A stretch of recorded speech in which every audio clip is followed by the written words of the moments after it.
Here's a story now where you can spot the rhyming words and join in with the parts that you know.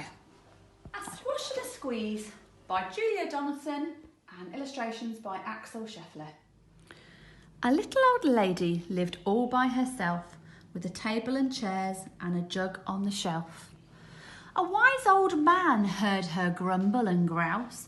"There's not enough room in my house. Wise old man, won't you help me please? My house is a squash and a squeeze." "Take in your hen," said the wise old man. "Take in my hen? What a curious plan." Well, the hen laid an egg on the fireside rug and flapped round the room, knocking over the jug.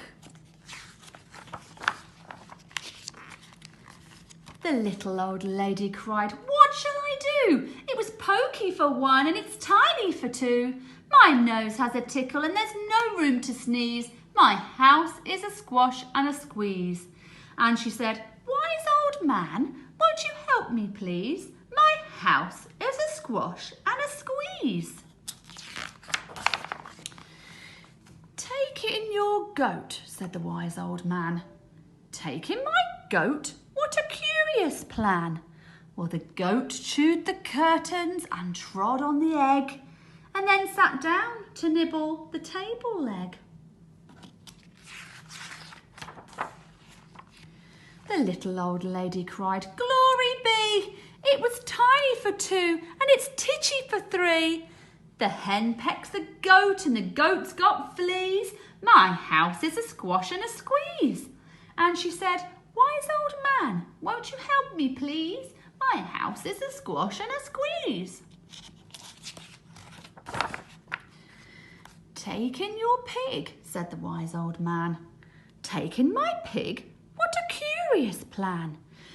So she took in her pig, who kept chasing the hen and raiding the larder again and again. The little old lady cried, "Stop, I implore! It was titchy for three and it's teeny for four. Even the pig in the larder agrees. My house is a squash and a squeeze." And she said, "Wise old man, won't you help me please? My house is a squash and a squeeze."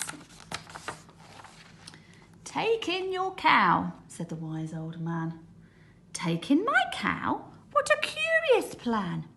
Well, the cow took one look and charged straight at the pig and then jumped on the table and tapped out a jig. The little old lady cried, "Heavens alive! It was teeny for four and it's weeny for five. I'm tearing my hair out, I'm down on my knees. My house is a squash and a squeeze." And she said, "Wise old man, won't you help me please? My house is a squash and a squeeze."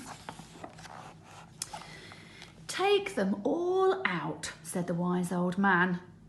"But then I'll be back where I first began." So she opened the window and out flew the hen. "That's better at last. At least I can sneeze again." She shooed out the goat and she shoved out the pig. My house is beginning to feel pretty big. She huffed and she puffed and she pushed out the cow. "Just look at my house. It's enormous now." "Oh, thank you, old man, for the work you have done. It was weeny for five. It's gigantic for one. There's no need to grumble and there's no need to grouse. There's plenty of room in my house." And now she's full of frolics and fiddle-de-dees. It isn't a squash and it isn't a squeeze. Yes, she's full of frolics and fiddle-de-dees. It isn't a squash or a squeeze. I think all the animals are having a look through the window. Look at her doing her being full of frolics and fiddle-de-dees. And that's the end of the story.